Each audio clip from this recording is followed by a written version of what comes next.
Hi, ladies and gentlemen. How are you? This is Roberta with Sponsorship Talk with Roberta Vigilance. Today, I'm going to give you some steps that will allow you to get organized when it comes to securing sponsors. You can organize your time this way, specifically if you are working a 9 to 5 or you have other obligation.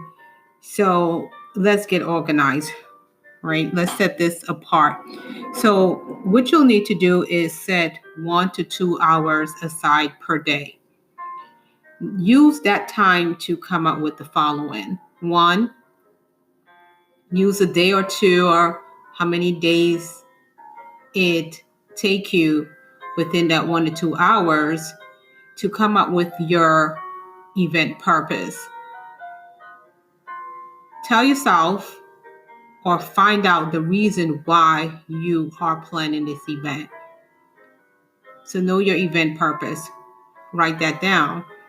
The second will be to come up with your event expected outcome. What do you expect to happen at this event, or what do you expect out of this event?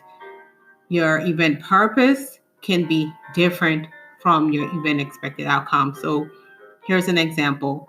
An event's purpose to showcase different models. The expected outcome is to find the models jobs. So that's two different things, right? You can have a show or an event just to showcase something, a sponsor's product maybe, right?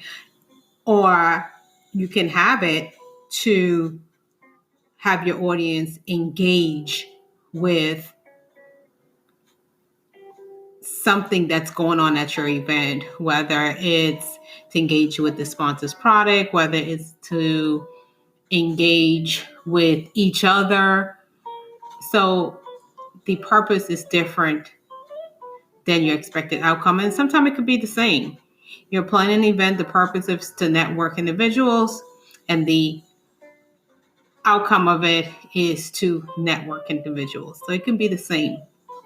The third thing is list sponsors that you will want to become part of your event. Make a list of companies, of individuals that you want to become sponsors of your events.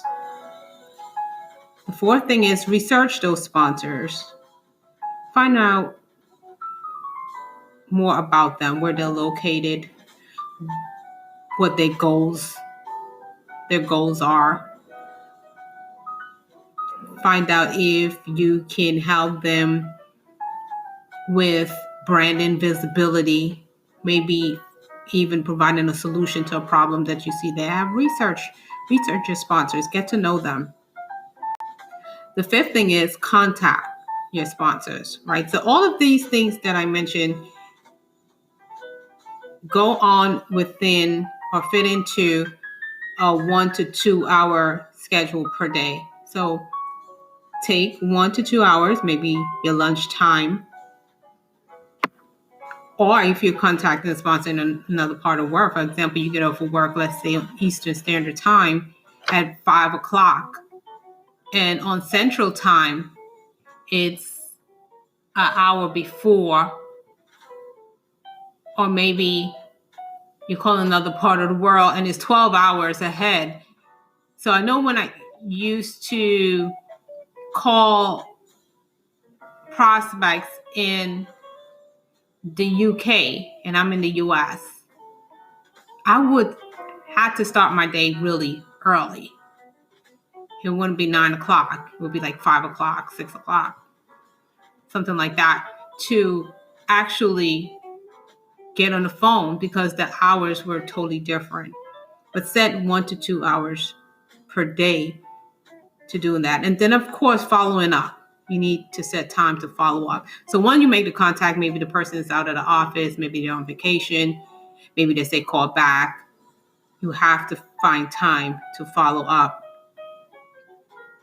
Those things are very important. Of course, I didn't touch on setting time to prepare your sponsorship proposal, you'll actually need to find time to do that as well. So here's a tip for you.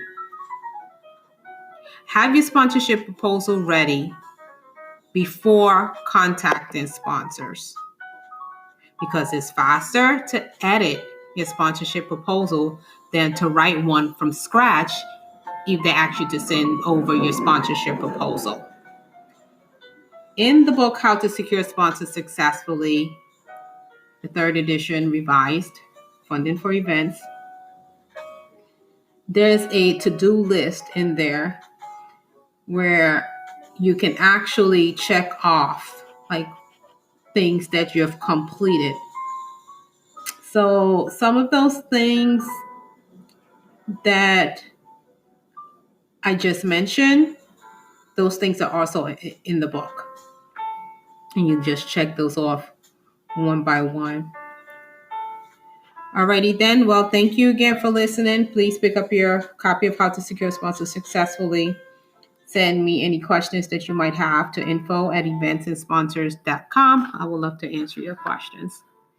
Take care.